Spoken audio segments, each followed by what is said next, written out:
Radio Rahim here with Derek Chisora. I appreciate the time, sir. We are on different ponds across the Atlantic, but when a big fight happens, I got to talk to war. This fight was bigger than big. This fight was Wembley Stadium, new record attendance big. This fight was Riyadh season for the first time in all of Britain big. This was Anthony Joshua, the king of British boxing, and Daniel Dubois, the young lion, coming in to defend his IBF title as a massive underdog.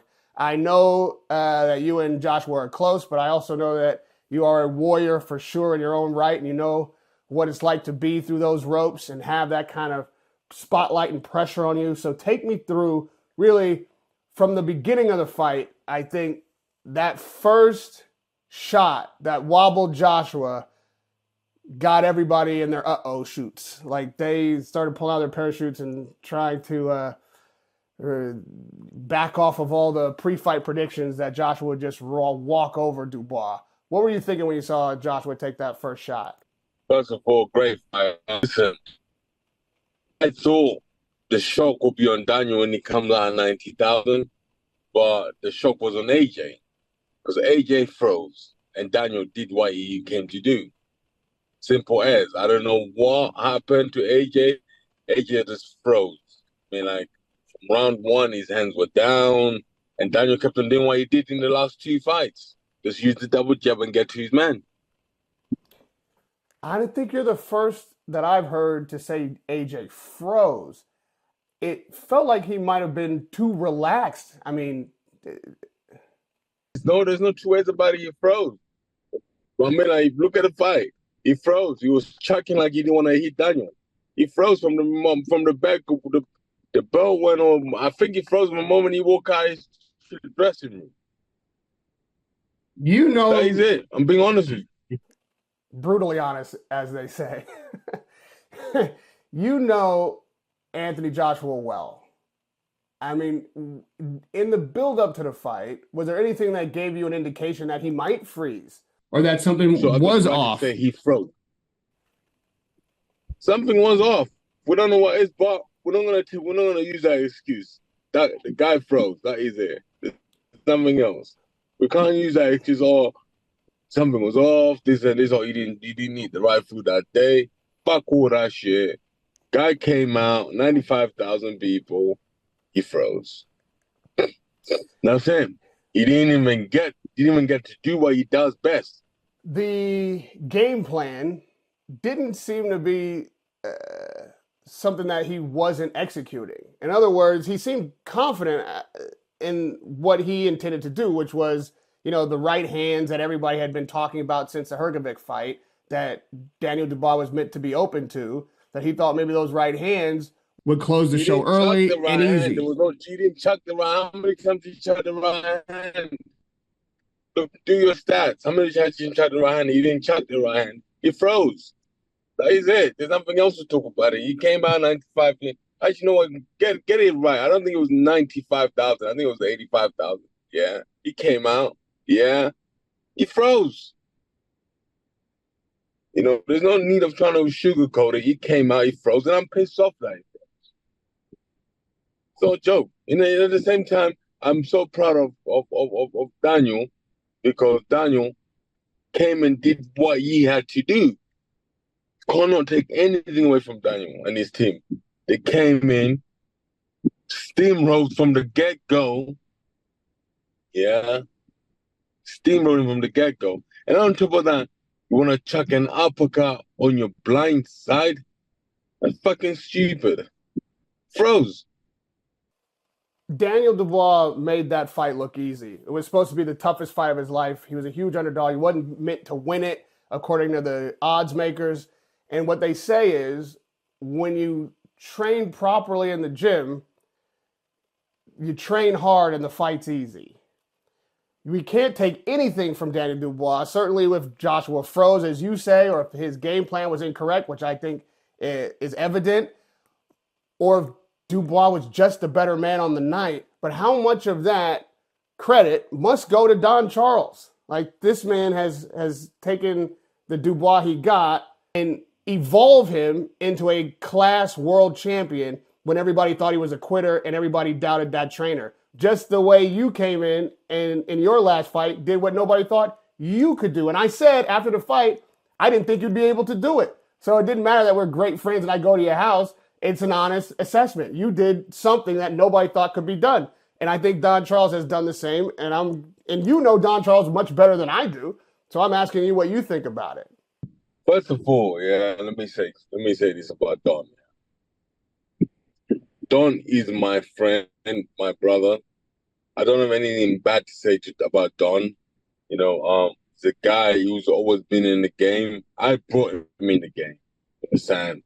Yeah, they don't give him credit for what he's done a lot in the game. I won the British title, the Commonwealth, the European with that guy. And I hope they give him credit now. Do you understand? But I don't think they will. Do you hear me? Because this is how the boxing world is. And I say it to AJ. I'm like, listen to me. I even say it to Ben Davis. I'm like, listen to me. Yeah. Even in my interviews, I say it. And people always think, oh, I'm just talking crap. I say, if you're the fittest guy in the ring, you'll win the fight. Cardio wins you everything because you're going to work and the other guy cannot keep up with the pace. You know, AJ, I told AJ, he's going to start fast because I know for a fact they're not starting fast in sparring. So they're starting slow. I know Daniel's facing sparring. Speed up. You understand? And coming back to Don has done amazing with Don, Ian Dubois. They've done amazing with Daniel. Do you understand? They've actually tagged up, but they were not up exactly how we wanted because he got tagged the right. Well, I couldn't hear your response to that question, sadly. It was so fractious because you were in a bad zone. You're talking about whether Don Charles will get the credit he deserves or not, and what credit does he deserve for this? That we do not know. Well, you said that you didn't think he would get the credit. Yeah, that's the problem. Who gives credit? Not me. I was giving him credit by the time he was training me. That's how far I can go. Who's gonna give him credit? Who's gonna give him the best trainer? Like how they did to Joe Gallagher, give him the best trainer of the year, give him the whatever. But are they gonna give it to Don? No. Have they given it to any black guy for the last fucking 100 years? No, they haven't. So I don't think they will give it to him. The only way he can get it if he pays him. Well, I guess you might be right about the boxing writers or the critics giving accolades, but you and I can talk about it. Like, you have trained with Don Charles. You're close with Anthony Joshua. You're an elite level fighter. You're a British icon and legend. You have a relationship in both camps that very few people can say that they have. So seeing a young fighter like Daniel Dubois, 27 years old, take on a stage like that, a veteran, a multi-belt world champion, a multi-time world champion like Anthony Joshua in what can only be considered his backyard, and from the guy that you saw face Joe Joyce to the guy that you saw face Anthony Joshua, what has Don Charles done, and what has Dubois been able to accomplish in maturing as a fighter? Like, this is what I'm getting at. Because this, to your point, is what they won't talk about. Put it this way, they've given him confidence, you know, and that's what was lacking in Daniel's arsenal, basically. You know, when he turned over after the Joe Joyce fight, his confidence went down, to understand. And then Don and Ian Dubois have actually given him that hope and confidence, you know. And the first confidence was him fighting Baby Miller. And then from then, Hergovich. And then from then, that was it. You know? Yeah. Yeah, that was it. The confidence, you know. They were like, this is how we're going to train, man. This is how we want you to fight, you know. And then that's it. You know, his confidence was unbelievable. He said, Dubois, in the post-fight, that he would not be denied. And he, in fact, was unstoppable on the night. Yeah, because Anthony froze. You know, how many power punches did Anthony chuck? You understand? He was trying to place the shots. Daniel was not trying to place the shots. This is what I'm trying to explain to you. Most fighters train to place the shots right there and there.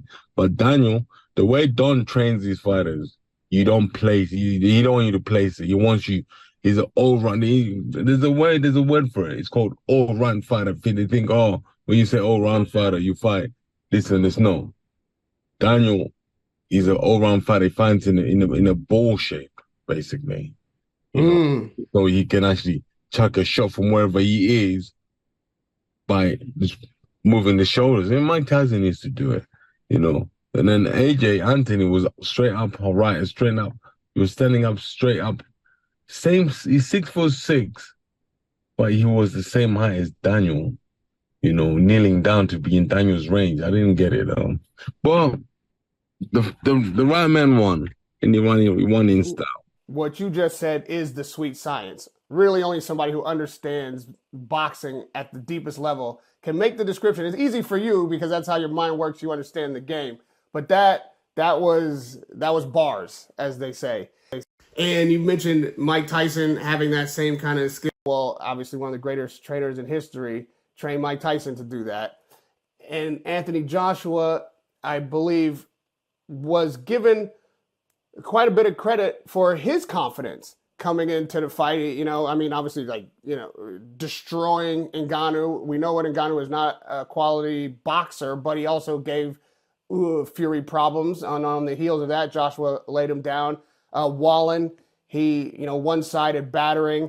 And we thought that the Ben Davidson, Joshua, combination was sent from heaven. And Ben Davidson was definitely a candidate for Trainer of the Year and was getting all the accolades. But then if you listen between round 4 and 5, the instructions that he gave Joshua was even criticized by the comms team. And Joshua went out and did for what he said to do. So again, it might revert to strategy. I don't think Joshua froze in that sense. He went out and did and he kept getting him off the canvas. So, we can't say he just was in the lights and like a deer. Like, he did fight. He just lost that fight. How much does the strategy going in for Joshua play a part on Saturday night? Mate, it was a point of he came out, yeah. He didn't, you can tell. He came out, he walked in the ring, and he stood in one position. He didn't feel the canvas around the ring to look around, things like that. Things he normally does, he didn't do. He came in and went in one corner, and that was it. So, you have to look at people's ways. When they walk in, what they do, how they do stuff, And, but the best thing is the rematch. There is a rematch clause. Nobody, nobody would on the day execute the rematch clause, but it was discussed briefly, but not with surety. Do you believe that rematch happens? And is that the best thing for Joshua? What is the worst thing ever? What's the worst thing ever? The worst thing ever would be you get knocked out in the same fashion or worse again. That would be the worst thing. I don't believe so. Guess no cut. I believe he wins in the rematch. How does he win in the rematch? Got to change his ways. He wins in the rematch. Yeah, at this point, you gotta tell us how, Derek. How you win? But magic. In the rematch. He wins the rematch. You'll go back and look at it. And he will look at it and say, you know what? This is what I did wrong. His hands were up. This is what I did wrong. This is what I'm going to fix this up. And he'll fix that. That is it. It's just one of those things. Listen, love Daniel. I'm happy for Daniel. Yeah. I always supported AJ before Don started training Daniel. I've always been Daniel's fan when he was boxing Usyk and stuff like that. So, people make it sound like, oh, and that's not even people. Your friend Don always makes it like, oh, why you supporting him? Why you not supporting me? It's just like I've always been AJ's friend. You understand? So people get upset. Some people support. Families one family, one brother's supposed to Manchester United, one's supposed to Liverpool. You know what I'm saying? It's not bad if they disagree, but you know, your friend, if one of your brothers plays for Liverpool and the other plays for Manchester, whichever one you're going to support is going to be offended. Don't try to make it like I'm his fucking enemy. I'm like, kiss my ass, nigga, shit, man. Do you understand? But it is what it is. Well done to them.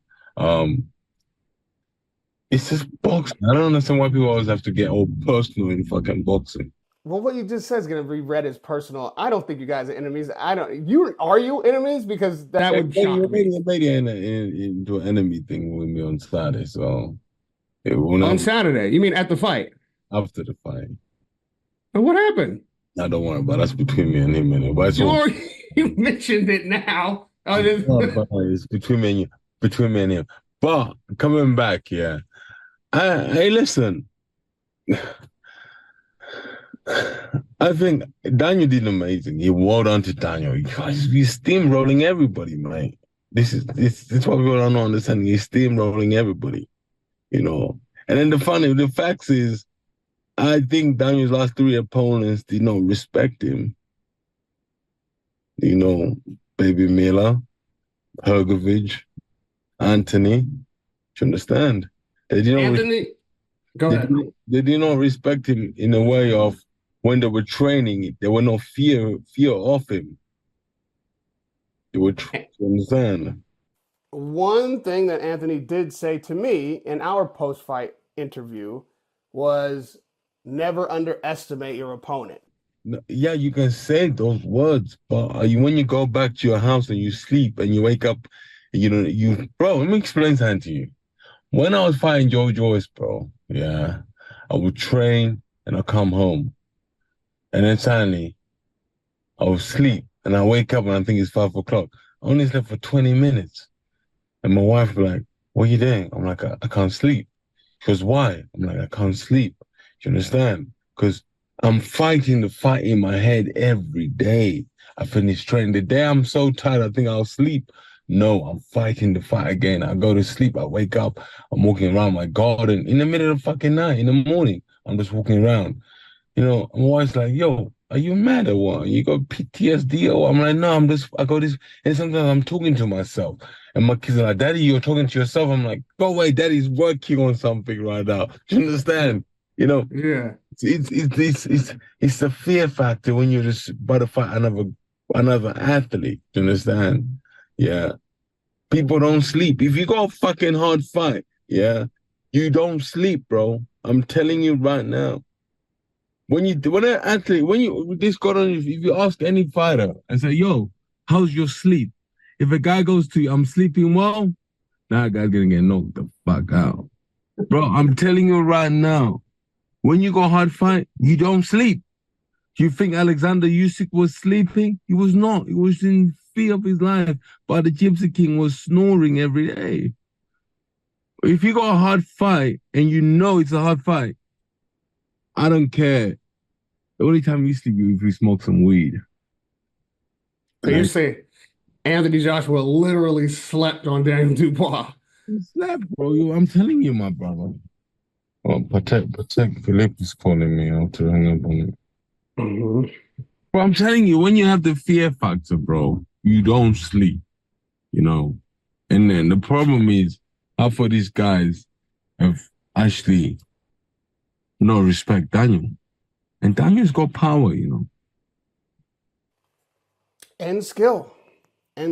I think he wasn't there for the right hands, which we will pull up how many right hands Joshua chucked. Because he only chucked one, which rocked him. And when he went for the kill, he went for the wrong shot. He tried to chuck an uppercut on the wrong side of the fucking canvas. That is it.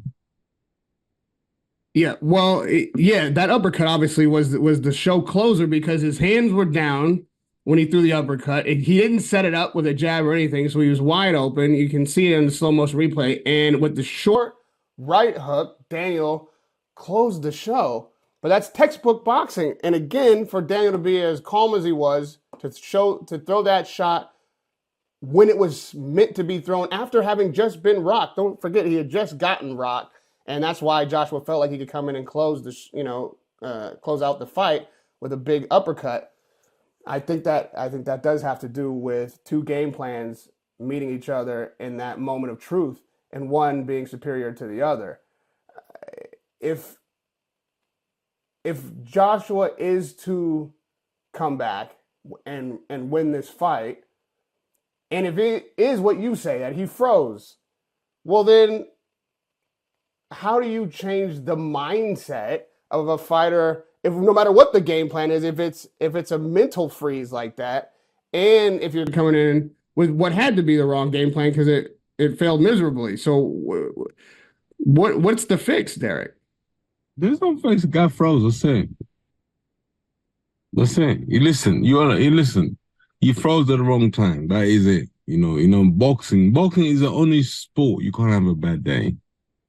And it's the only game you can't have a bad day. Anything else, you play football, you can have a bad day. You might win the championship, end of the year, end of the season.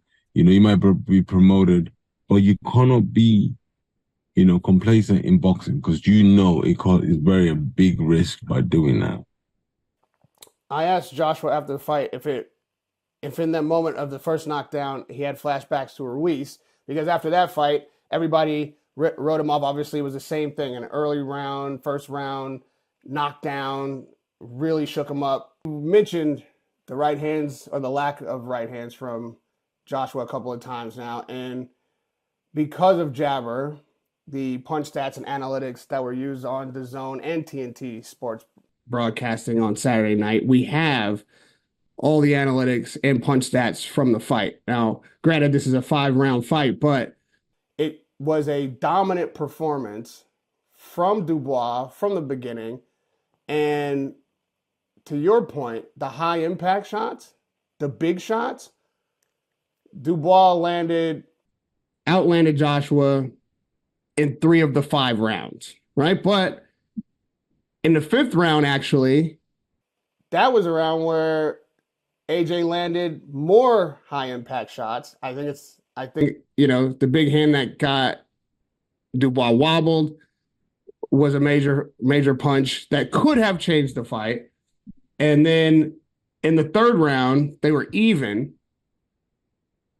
Is the story of this fight the big shots, or because the landed percentage, Dubois was on top for the entire fight, the pressure metric, it was Dubois applying the pressure and far out aggressing Joshua throughout the fight. So by every metric, Dubois dominated this fight. The closest metric was actually the high impact shots, the big punches. I don't think anybody would have thought, because what this says to me is that Anthony Joshua got not only out-punched, but out-boxed by Daniel Dubois. This is what I'm going to say to you. Anthony froze. Yeah, that is it. It froze. It's not like he had a bad morning. He froze. 95,000. Guy we thought would not freeze, he's the guy who froze. And Daniel Dubois can't come down. I said in one interview, like, whoever wins this fight once is the guy who comes out buzzing for it. And Daniel Dubois was buzzing for him. He didn't freeze. He came out and do what he had to do. That was it. Anthony froze. From the get-go. He froze. All right. As a boxing fan, looking at this metric even, which is showing Dubois as an incredibly improved boxer, freeze or no freeze, the guy put on a hell of a dominant performance. And the outlier in the heavyweight division is Joseph Parker, who can't seem to get a rematch with Joshua, can't seem to get himself a title shot. You think he deserves one or the other at this point? Everything is a business. This is what I keep trying to explain to everybody at home. Yeah? Everything is a business. The IBF, the WBC, WBO, they all have to eat. So at the end of the day, if the belts are with Joseph Parker, even one belt is with Joseph Parker, and Joseph Parker wins the belt and then puts a fight in New Zealand, yeah? Well, how much is that going to take on pay-per-view or gross on TV. The TV won't even buy it because they know their audience is asleep by the time that guy's walking in the ring. Now we're not going to make money, so they're going to prolong it and prolong it as much until something better comes in. You know, it's about business. Yeah, it's about business. You understand because they have to. You think WBO want you to fight right now, and you win the world title, and it's something you fighting in your country. And because end of the day, if you don't have the revenue of client of and pay-per-view, if you're selling out arenas, and people don't want to do that with you when you got the belts, they won't give the belts to you, my brother.